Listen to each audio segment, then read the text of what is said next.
খালিদ বিন ওয়ালিদ যাকে সাইফুল্লাহ বলা হতো, তাকে জিজ্ঞেস করা হলো, ও খালিদ বিন ওয়ালিদ, তুমি এত দুরন্তর একজন দূরদর্শী যোদ্ধা হলে কিভাবে?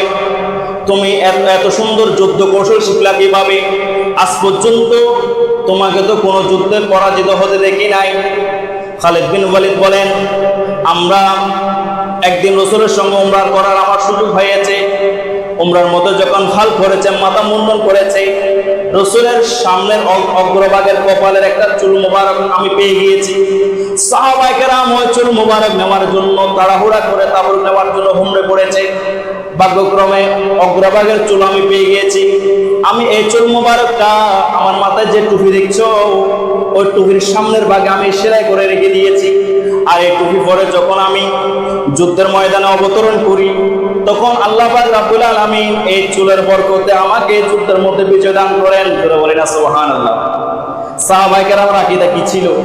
রাসূল তো চলে গেছেন, রাসূলের চুল মুবারক সুপারিশকারী ত্রাণকর্তা হিসাবে খালিদ বিন ওয়ালিদকে সাহায্য করেছেন। সুবহানাল্লাহ বলবেন না?